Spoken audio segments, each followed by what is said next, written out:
Well,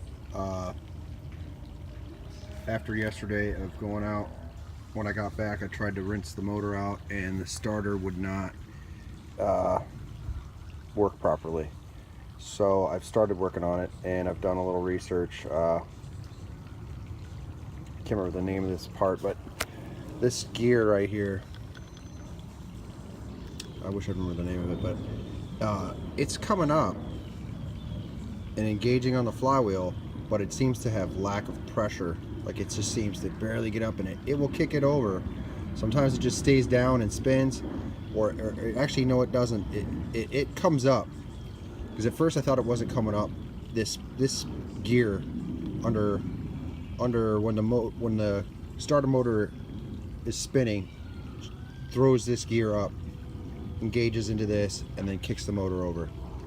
And from what I can tell, this should not spin freely. If I'm holding this nut, I can spin this both directions. It should only spin one direction. So I'm gonna I can't really see what's going on with this bracket on here. So this bracket, I gotta take it off, because I can't see what's going on at all down inside. There's some gear, there's some threads down underneath this. So what I've started with is to get this damn bracket off. It's a lot of parts to take off, but I've already taken these parts off once. I took my air cover off, and the air cover sits on the front like that. There's one bolt,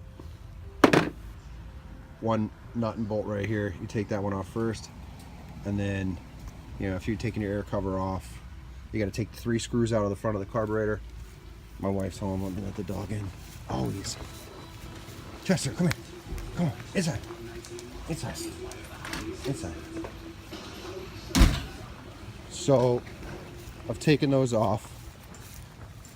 The 3 screws out of the front of the carburetor, this one, and then you just gotta undo your choke with this. Now, last time my brother-in-law, he dismantled a lot of these linkage to get it apart, but you can slip the choke off underneath and pull it out. The choke bracket has a little slot in the bottom that catches that. If you want to see, it slips up underneath there, but it's coming through. Let me see if I can get it back through. It's coming through, and it slips up underneath there. So you kind of just pull the choke out, slip this out with it, and then it comes all out. After all that, on your starter bracket, there's a nut right here, a nut and a bolt. It actually comes out. It's like a piece of all thread. It's a piece of all thread with a nut on it. I think it's probably supposed to stay in the motor, and the nut's supposed to come off, but mine seems to come out the other way. Alright, so after taking that off, you got to come around to this side, and you got to take these 2 off. That holds your throttle rod. I don't know what it's called, but the rod coming up from your throttle cable, you just take that off. It's 2 little brackets. There's a little bracket. Take it off. Down here, screw. Take that one out, and then you're gonna have to loosen your. I can't remember what the name of it is, but anyway, loosen this up. It comes right off. You can take it off the bracket, set it aside.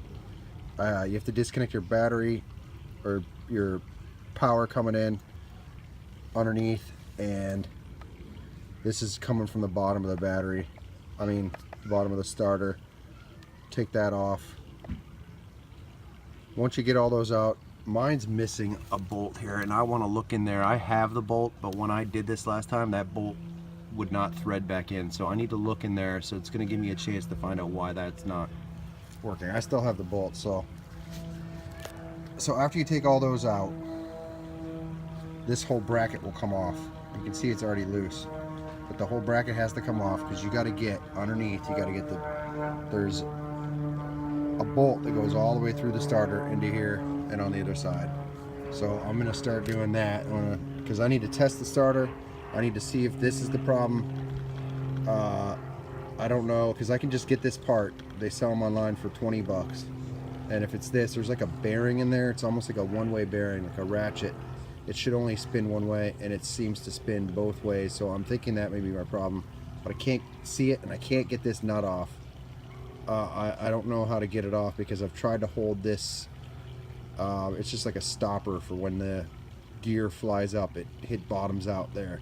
So I don't know if that's part of the problem or not. So that's what I'm going to do next is take all this bracket off, take the bolts out. And I was warned, once you take these bolts out, it looks like your whole starter will fall apart. So I'm going to try to get some nuts that will fit on the ends of these threads, so at least I can keep the starter together and have it tested, or figure out if I can test it, and then I might test this as well.